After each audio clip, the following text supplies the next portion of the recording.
Reuben Blades has shown two historically significant comic books, Action Comics #1 and Detective Comics #27, marking the first appearances of Superman and Batman, respectively. Batman is the same, although Batman is darker. In Batman, there's not just the fight against evil, but also, I think, a desire to redeem. Initially a completist collector, he acquired these key books for their historical significance around 10 to 15 years ago. The appraiser discusses the cultural impact of the Superman and Batman, particularly with the creators being Jewish immigrants, amidst the rise of Hitler. Action Comics #1, featuring Superman's debut, is described as the most important comic book in history, marking the dawn of the golden age of comics. Superman was created by Jerry Siegel and Joe Shuster in the basement of Jerry Siegel's house in Cleveland. And what I find fascinating, they originally had him as a villain. He paid approximately $55,000 for Action Comics #1 and $40,000 to $45,000 for Detective Comics #27. Both comics have been restored, enhancing their condition and value. In its restored state, Detective Comics #27 is estimated to be worth between... An auction estimate is going to be somewhere between $200,000 and $250,000. While Action Comics #1 is estimated at... An auction estimate probably somewhere at least $175,000 to $225,000. If they were in their original condition, their values could significantly increase from $800,000 to $900,000 each. My socks go up and down of joy. Thank you, socks. At the show, a guest showcased a shotgun once owned by his great-great-grandfather, Charles Porter Maddox, who had fought in the Civil War. Maddox, renowned for his service, had joined the prestigious 1st U.S. Burdens Sharpshooters and also participated in the Battle of Sailor's Creek. There, Custer's cavalry captures over 300 wagons, and your ancestor leads a charge that not only won 2 Confederate battle flags, it also secured these wagons. The appraiser emphasized his remarkable involvement and provided historical context on Confederate General James Longstreet. The shotgun, crafted by the esteemed Mortimer between 1840 and 1854, boasted intricate engravings on the banknote, locks, tang, and butt plate, elevating it to a high-grade status beyond most firearms of its time. Its Civil War provenance and association with prominent figures warranted a conservative auction estimate, which greatly intrigued the guest. The lowest number we came up with for a low estimate at auction was $50,000. Oh. The guest brought a special book to the show, a signed copy of The Trials of Jimmy Hoffa, gifted to his mom by the Teamsters' controversial leader himself. Jimmy Hoffa was the union leader of the Teamsters and built it up to become one of the most powerful unions in the country. He went on trial a few times, was found guilty, sentenced to jail, and eventually pardoned by Nixon. The signature itself, "Good Luck, James Hoffa," added an intriguing layer, a final message from a man shrouded in mystery. While the book itself held historical significance, its commercial value wasn't extraordinary. If the mystery surrounding Hoffa's disappearance were ever to be solved, the book's value could skyrocket due to the renewed public interest. However, the absence of the dust jacket diminished its appeal to collectors, keeping the estimated value at 20 years ago, you said it was $300. It's probably still that $300 to $500 in a retail setting. The guest brought in a flag, a cherished family heirloom passed down from her husband's grandfather, who served in World War II. The flag wasn't actually from World War II.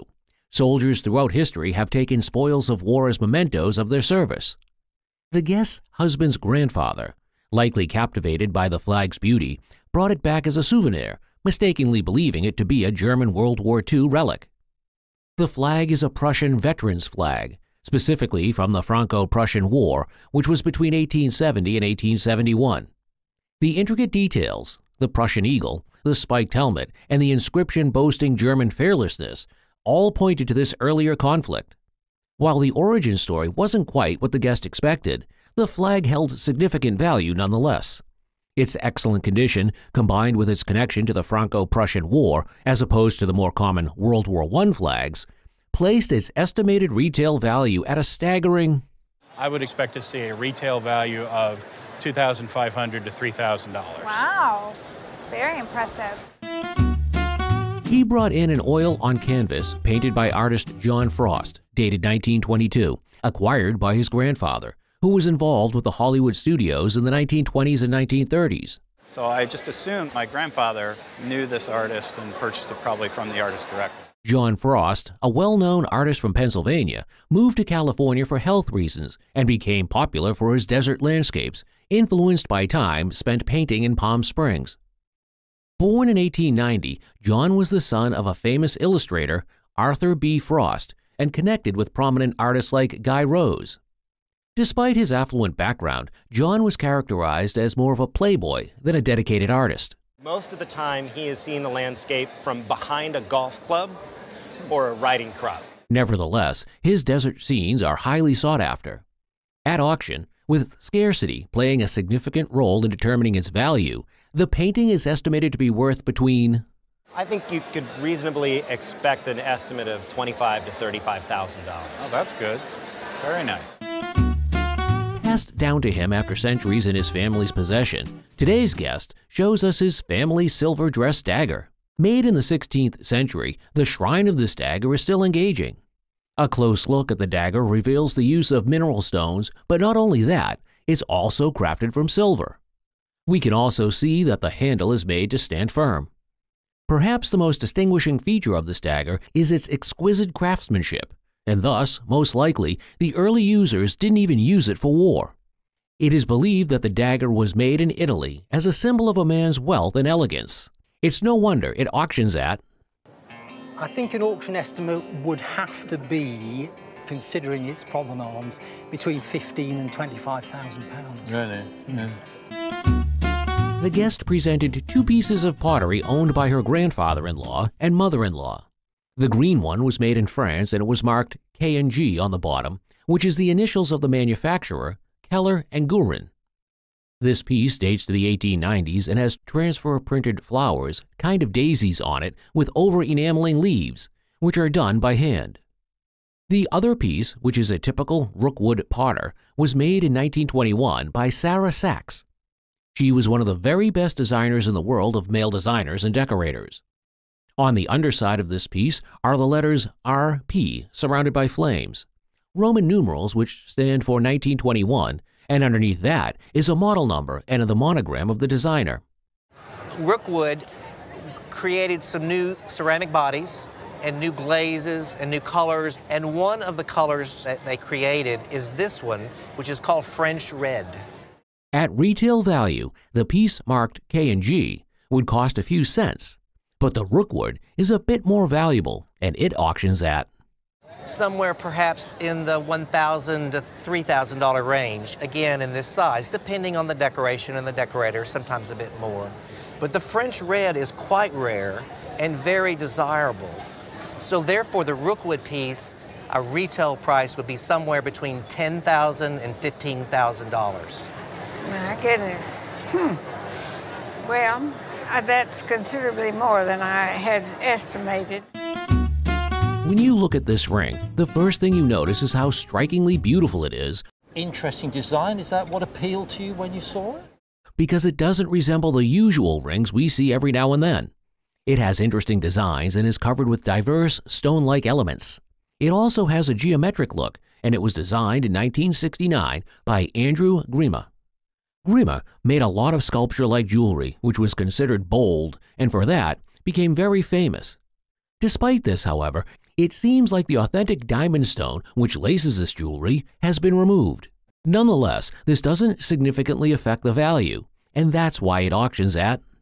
And because of that, we have to reduce the value. It's still worth at least £2,500 to £3,500. Guest's mother bought this glass vase about 30 years ago in Chicago for $5 from a neighbor's garage sale. The vase, made by Fritz Heckert circa 1895, is from Petersdorf, Bohemia, which is now located in Germany. It bears the initials of Fritz Heckert and his chief decorator, Max Raid. Vase features an iridized surface and intricate enamel decoration. Elaborate tulips and a stylized sunburst motif adorn the vase. These motifs are typical of Eastern European decoration, which increase value at auction. We probably paid between $1,500 and $2,000 for this piece of glass. Oh, really? Yes. So I'm glad that you took Good it investment. Currently, its value has decreased to a range between $600 and $800. Silver things can be valuable, especially when they are crafted by professionals. The appraiser talked about a special basket passed down through the client's husband's family, given by A. Caroline after their wedding. It's from Charleston, South Carolina, made around 1850 to 1855 before the Civil War. Skillfully crafted by the Hayden brothers, the artifact boasted a rarity that captivated collectors. The basket has a cool mix of American and European styles with a Greek key design that was trendy in Europe but old-fashioned in England at the time. American craftsmen were inspired by European trends but adapted them slower. On the basket, there were signs of wear and tear expected from an item over a century old, such as minor scratches, dents, and tarnishing. However, the structural integrity of the basket remained intact with no significant damage or missing parts. While recognizing the condition of the basket, the appraiser said, I would probably say it was worth something like $1,500 to $2,000. However, as it's got the southern connection and it's, around the 1850s, it's that little bit earlier, it's probably more like $3,000 to $5,000. Wow. Yeah, so it's a lovely thing. Great. That's great. This Persian tribal rug was passed down through generations in the Guest's family. The rug's history dates back beyond the Guest's 70 years, likely originating from their grandparents. The appraiser admired the rug's primitive and naive design, characteristic of tribal rugs made by nomads for the marketplace. The rug featured a depiction of a camel and human figures in its design, showcasing the weaver's creativity. The use of natural dyes, along with a synthetic dye called fuchsine, helped date the rug to around 1900. Despite its age, the rug was in remarkably good condition and valued at approximately... Do you see how it's purple? Yeah. So this dye was introduced in the 1860s, and it faded from a purple to a beige. Oh, so these used to be That used to be bright purple. Wow. So this is about a 1900 rug. Right, wow. Well, it's in strikingly good condition for its age. Now, in terms of value, I would say that in today's market, if you had to go out and buy a rug like this, you'd have to pay about $4,000 retail. The Guest expressed a newfound appreciation for the rug's history and craftsmanship. I'm sure. I buy Oriental rugs. I got it. Yeah. The Guest's father passed down this spoon rack, retrieved from their family storage unit in Rockmart, Georgia. The appraiser identified this spoon rack as an exceptional chip-carved piece, likely crafted during the family's time in Massachusetts.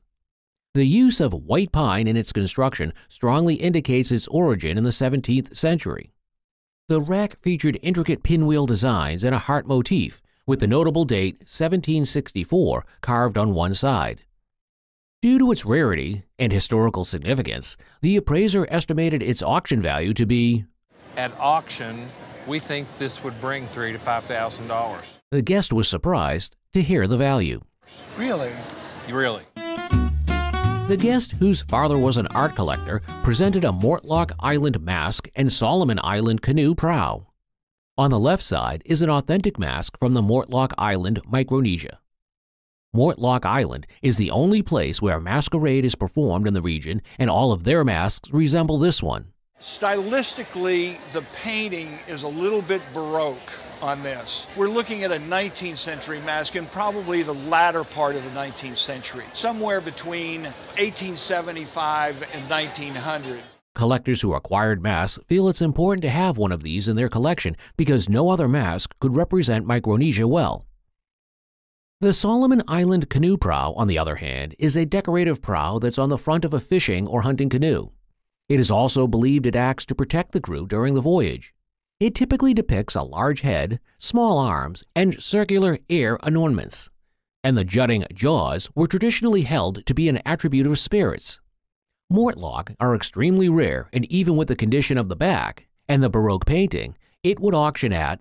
And this piece here, I would go in and I would catalog the Mortlock at $20,000 to $25,000. Okay. On this piece, I would go $10,000 to $15,000. Let's uncover the intriguing journey behind a remarkable Navajo pictorial. The guest shared that they acquired the Navajo pictorial from a friend who sourced it in the Southwest. The Navajo pictorial, while historically significant and artistically valuable, exhibits signs of wear and tear. Stains mar its surface, and there are noticeably fraying ends. These condition issues detract slightly from its overall appearance, but do not diminish its cultural and historical significance. While acknowledging the condition of the Navajo pictorial, the appraiser said, I think because of its condition, it would be worth about $3,000 to $5,000 as is. If you could clean some of these stains out and get the ends restored, it could be as valuable as $8,000 to $12,000. We don't often come across a well-designed bowl such as this, a Wedgwood Fairyland Luster Bowl. Brought onto the show by this guest, this intricate bowl was designed by a woman called Daisy Making Jones. She was well known for her signature Fairyland luster designs in the early 1900s. The bowl's design depicts elves and goblins dancing through the woods. The decoration features layers which adds some magic and glimmer to it. However, a bowl this fascinating with intricate designs and decorative features is expected to command a high price at the auction. It is estimated to be worth, I would probably estimate it between $6,000 and $8,000. Vases aren't just empty containers. They hold stories from faraway places and times long past. The guest's great-grandfather, a successful businessman from early 20th century Pittsburgh, possessed a European vase possibly obtained during his extensive travels. The appraiser praised the vase because it was special among many others made by Royal Bonn. They liked its hand-painted decoration, which reminded them of the style of the famous Liberty Company from England. The vase had bright colors and a fancy design, showing off the best of decorative art from that time. Even though the vase came from Europe, it still held importance in the family's American history. What stood out were its perfect condition and careful craftsmanship, shown by the detailed design and how everything worked together nicely. While recognizing the historical significance of the vase, the appraiser said, So we're pretty excited about this. Most Royal Bonn is $300, $400, $500 on a good day. My friend Nick Dawes said you can name your price on this one, but we're thinking $2,000 to $3,000 is pretty safe on this piece. This piece is a candle stand, also called a folding table because the top folds. It was inherited by the guest's grandmother in the early 1940s. It is a classic table with a dish top, a birdcage mechanism that allows it to spin, and a compressed ball with a flare above, coming down to the cabriole legs with articulated claw and ball feet. It's got this tension in it, and if we tip this top up and look at the underside, Margaret, the underside and the base is really an archaeological site that's pretty much undisturbed. This piece has an original key that holds the whole birdcage mechanism together. At the bottom, there's an iron spider to hold the legs stable, and a wonderful rose head, hand-hammered nails. And you see that little line right there? That's the original scribe line to mark out this foot, and the original circle is there made with a compass. So this is just records all the tool marks of the original maker in Philadelphia. Only a few American candle stands with this type of shaft have claw and ball feet versus pad. And based on the quality of this piece, its current value is estimated at, because of its rarity, I would put it, I would have a price of about $150,000 on it. You've got to be kidding. You have got to be kidding. I'm not kidding. Passed down to her by her parents, this oil painting is a delight to behold. Mostly known for his stained glass, but he was originally trained as a painter. Despite being a masterpiece, this painting was inexplicably kept in a boiler room. Of all places, along with another painting, and they asked my parents if they would like it. But against all odds, the painting maintained its quality and tenacity. This painting was made by Louis Comfort Tiffany, the renowned artist, in 1870. As we can see, the painting, which was created using a unique version of oil, depicts a ship being unloaded at a dock. It is likely that at the time, this was the most significant type of painting, which meant it was in demand, but it remains a quality piece. But this looks oddly clean. Ultimately, framing oil paintings behind glass isn't a good idea. The painting also features a port and includes tiny fine details for a painting of such magnificence. Truth be told, for an oil painting that has stood the test of time, this value of this painting automatically shoots up to be valued at Put this at auction today, you'd be looking at an estimate of $25,000 to $35,000. Wow.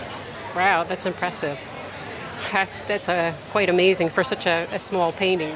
The guest brought in half compacts that belonged to her grandmother's sisters. They are produced by Tiffany & Company, an American luxury jewelry and specialty design house headquartered in Manhattan. And back at the turn of the century, they manufactured things like this for young ladies. Tiffany & Company was founded in 1837 by the jeweler Charles Louis Tiffany. The company's product line features fine jewelry, sterling silver, watches, porcelain, fragrance, and personal accessories, as well as leather goods, and operates over 300 stores globally in many countries. These compacts are very ornate and dressy. It has a mirror, rouge, and powder inside, and it's not a full compact, but a half compact. Now, these are 14-karat gold. Oh, great. You have roughly somewhere around $3,500 in gold alone. The pieces are engraved, but because you can't get the initials out, brings the value down a bit. But based on its maker's reputation, they are estimated at. So you've got to really insure this for between $8,000 and $10,000. Oh, my goodness. This Plains pictograph drawing, found in the possessions of the guest's father-in-law after his passing, is a remarkable piece of Native American art with a rich history. The drawing is attributed to Bad Eye, chief of the Cheyenne, who was confined at Fort Marion in St. Augustine, Florida, in 1878. This period marked the surrender of the Southern Plains Indians, including the Cheyenne, Comanche, and Kiowa. While there, they did pictograph drawings and ledger books. There was actually a Bad Eye. The drawing depicts a scene from the height of Plains Indian culture, showcasing warriors adorned with German silver bridles and Mexican Salito serape saddle blankets. There are name glyphs representing animals and warriors, providing a glimpse into the artist's perspective of their culture. The appraiser values this ledger drawing, purchased by the guest's father-in-law, at auction, this Plains pictograph drawing would sell for about $8,000 to $12,000. Oh goodness. That's good. That's good. Passed down to him by his grandfather, this rifle and bayonet, made by the Turner Society, a German athletic society, looks like it's worth a ton. He was a competitive shooter, and his wife had a friend who had been recently widowed, and she didn't want this in the house along with another gun. She was going to toss them off the bridge into the Ohio River. Despite the athletic nature implied by their name, the Turner Society frequently engaged in target shooting, hence the need for the rifle. It came in handy during the American Civil War. The rifle is different from every other rifle owing to its bayonet bar, and this bayonet bar allows the addition of a knife called a bayonet. The rifle likely came from the Cincinnati area and was made by Henry Siebert. The bayonet is also special in the sense that it is marked with Bon Fry, which meant it was important during war. The relics evokes the historical context of the war, and it unsurprisingly sells for around... I would put a very conservative auction estimate on this set at between $4,000 and $6,000. The guest showcased a Shadona, acquired by him and his wife in Japan. This piece was executed in the Meihei period between 1868 and 1911. The raised lacquer design is called takamaki, and it has a high gold content. The Meihei Shodana served both practical and aesthetic purposes, providing a dedicated space for the storage and display of tea ceremony implements, while also serving as a beautiful piece of furniture that added to the ambiance of the tea room. The quality of the workmanship of this piece is remarkable, adding to its value and appeal to collectors. Despite its humble appearance at auction, this item would fetch a princely sum of...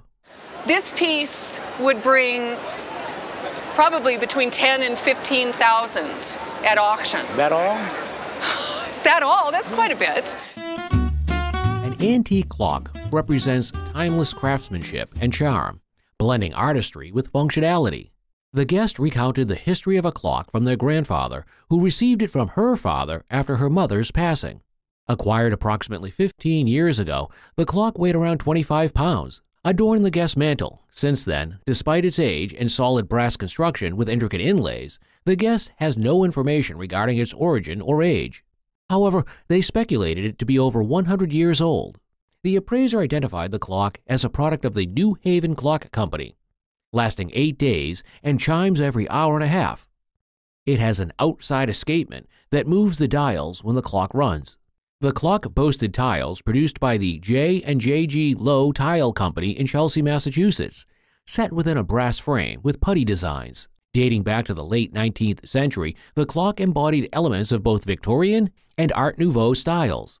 While recognizing the intricate details of the clock, the appraiser said, "These will retail for usually about $4,000 to $4,500. That's great. This piece is an alabaster painting that belongs to the guest's grandparents. It is an interesting piece called the Retablo, a painting which venerates a saint, and in this particular instance, the Virgin Mary. It is a very rare form of art which originated in Mexico in the 16th century, and the tradition worked its way to South America, mainly in Peru, where sculptures are carved from alabaster. There are two different versions of the Virgin Mary, and the Virgen del Cobre, the Virgin of Copper in Cuba, is one version, as well as this version here, the Virgin of Consolation, where she's in a boat in a Spanish galleon. This piece depicts religious and historical scenes which serve as a form of storytelling aimed at preserving cultural and historical narratives for future generations. Is missing some of the dedicatory taste, which actually gives the story of how the Virgin of Consolacion was venerated. This piece is a very rare artwork in its original frame, with its support being alabaster versus copper, or canvas, adding to its value and placing it in a very rare category. However, the true value of this piece reveals itself in its auction value of... I would give this painting a value of $10,000 to $15,000. Oh my. Thank you for coming in and sharing Well, this with thank us. you very much. Thank you. The guest had brought a pocket watch, bought 15 years ago from a London antique shop for £1,000. Believed to be from the mid-1800s, the piece was made to commemorate the British Crown's restoration on its 200th anniversary. The watch's movement, uniquely carved in the shape of the British Crown, was intended for the royal family, but never presented. The appraiser was captivated by the magnificent watch, which housed an intriguing fusee-driven mechanism within its 18-karat gold case labeled chronometer. Opening it revealed decorative features, including a royal crown with ruby jewels, a detent chronometer escapement for accuracy, and a blue hairspring controlling the balance wheel. Despite lacking provenance, it was a wonderful timepiece exhibiting accuracy and rarity.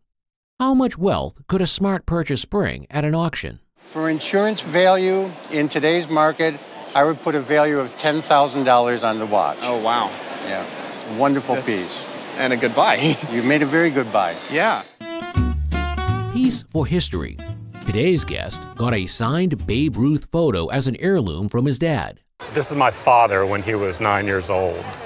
1947, Babe Ruth was promoting youth baseball. Babe Ruth was an American baseball player whose career spanned 22 years. He's considered by many as the greatest of all time in baseball, and that's why this signed photo holds such high value. The photo shows Babe Ruth with our guest's father in 1947. Does your dad remember what Babe Ruth was like, meeting Yes, him? he said he was very nice. Babe Ruth was known to be a children's lover, which might have explained the photo. But in fact, the picture was for a tour at the time. Nevertheless, this picture is worth a lot, and because of its artist popularity, the piece was estimated at... But if I were going to insure these photos, and the value I would put is $5,000 a piece for these photos. Oh, that's amazing. £200 for that. What a cheap lesson that would be. The guest inherited a beautiful and functional piece from their mother, a Regency period display folio stand. This wasn't just any old book stand. It was probably made just around 1810 or 1815, during a part of the Regency period. In Regency England, a period marked by explosive economic growth, owning large, expensive books became a status symbol. The display folio stand served a dual purpose, allowing book enthusiasts to proudly showcase their prized possessions while also protecting the delicate spines from the wear and tear of constant handling. It moves down like this, and that way you can put the book in the middle of it, and then you're able to turn the pages. Crafted from rosewood, a more luxurious choice than the commonly used mahogany, the stand further emphasized its association with wealth and status. The stand holds significant value in today's market, with an estimated price range of Probably say you would see an estimate of around $2,000 to $3,000 on it. Okay, that's nice. The guest excitedly presented a unique collection, 2 chairs and a table, acquired at an auction for £160. The true value of the set, however, lay beyond its monetary cost, but rather on the fact that the set was owned by Laurie Lee, the famous author himself. Laurie Lee, a household name, known for his beloved book Cider with Rosie, which was read by almost everyone during their childhood. His father went to work and never came by, and as such, Laurie Lee was raised in a female-dominated household amidst the beauty of the English countryside. The question, however, that remained was that the possibility that Cider with Rosie was penned on this very table. While there's no way to confirm this, the faint coffee stain and remnants of candle wax point to the fact that work was done on this piece. While the table, categorized as a late Victorian invalid table, might fetch around £100 on its own, the fact that it once belonged to Laurie Lee completely transforms its worth.